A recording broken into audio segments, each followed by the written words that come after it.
আজ 5ই জুলাই অন্নপূর্ণা ভাণ্ডারে মহিলাদের জন্য আজ বিরাট বড় খুশির খবর।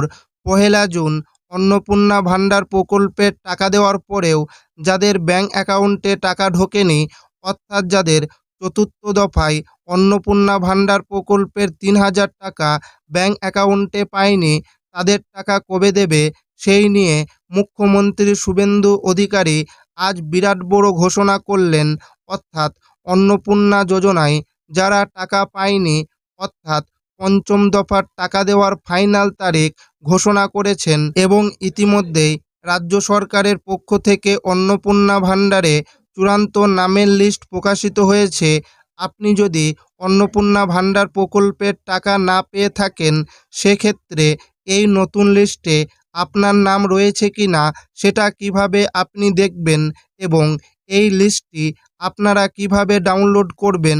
যারা 1 জুলাই অন্নপূর্ণা ভাণ্ডার প্রকল্পের 3,000 টাকা ব্যাংক অ্যাকাউন্টে পায়নি, তাদের টাকা কবে ঢুকবে, অর্থাৎ পঞ্চম দফার টাকা এবার মহিলাদের ব্যাংক অ্যাকাউন্টে কবে দেবে, সমস্ত কিছু জানাবো আজকের এই ভিডিওটিতে এবং আপনাদেরকে প্রমাণ সমেত দেখাবো। তাই ভিডিওটি প্রথম থেকে শেষ পর্যন্ত দেখবেন এবং আপনি কোন জেলা থেকে দেখছেন অবশ্যই কমেন্টে লিখে জানাবেন। 1 তারিখ অন্নপূর্ণা ভাণ্ডারের টাকা পাননি, এবার এই তারিখেই অ্যাকাউন্টে ঢুকবে টাকা বলে দিলেন শুভেন্দু। অন্নপূর্ণা ভাণ্ডারে নতুন আবেদনকারী মা বোনেদের জন্য বিরাট বড় সুখবর। যারা নতুন করে আবেদন করেছেন অথবা আবেদন করা সত্ত্বেও 1 জুলাই যাদের ব্যাংক অ্যাকাউন্টে টাকা ঢোকেনি, তাদের টাকা কবে দেবে রাজ্য সরকারের পক্ষ থেকে আজ আবারও বিরাট বড় ঘোষণা।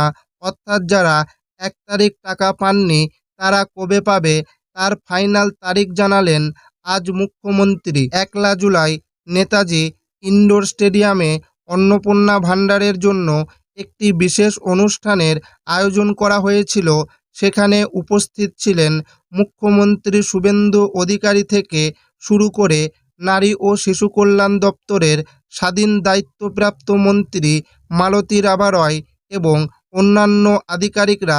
সেখান থেকেই অন্নপূর্ণা ভাণ্ডারে সুবিধাভোগী মহিলাদের অ্যাকাউন্টে পাঠানো হয়েছে টাকা। নেতাজি ইনডোর স্টেডিয়াম থেকে বুধবার অন্নপূর্ণা যোজনার আনুষ্ঠানিক সূচনা করলেন মুখ্যমন্ত্রী শুভেন্দু অধিকারী।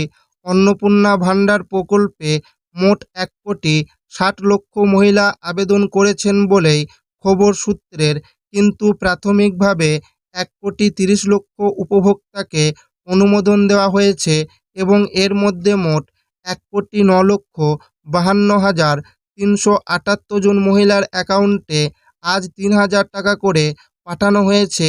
1,60,00,000 আবেদনকারীর মধ্যে মোট 26,00,000 আবেদন বাতিল হয়েছে বলে মুখ্যমন্ত্রী ঘোষণা করে জানিয়েছেন। তবে মুখ্যমন্ত্রীর শুভেন্দু অধিকারীর পূর্বের ঘোষণা অনুযায়ী অন্নপূর্ণা ভাণ্ডার প্রকল্পে প্রতি 7 দিন অন্তর অন্তর নতুন আবেদনকারীদের অ্যাকাউন্টে টাকা ট্রান্সফার করা হবে। তাই আশা করা হচ্ছে যারা 1 জুলাই টাকা দেওয়ার পরেও যারা টাকা পায়নি, অর্থাৎ চতুর্থ দফার টাকা ব্যাংক অ্যাকাউন্টে ঢোকেনি, তাদের টাকা আগামী পঞ্চম দফায় 5 থেকে 8 জুলাই মধ্যে ব্যাংক অ্যাকাউন্টে দেওয়া হবে। তবে রাজ্যের প্রশাসনের সূত্রে যারা নতুন করে অন্নপূর্ণা যোজনায় আবেদন করেছেন অথবা আবেদন করার পরেও অ্যাকাউন্টে টাকা আসেনি, তাদের মধ্যে যাদের ইতিমধ্যেই সমস্ত যাচাই ভেরিফিকেশন করে ভ্যালিডেশন অ্যান্ড অ্যাপ্রুভ দেওয়া হয়েছে, তাদেরই ব্যাংক অ্যাকাউন্টে এই অন্নপূর্ণা যোজনার পঞ্চম দফার 3,000 টাকা অ্যাকাউন্টে পাবে।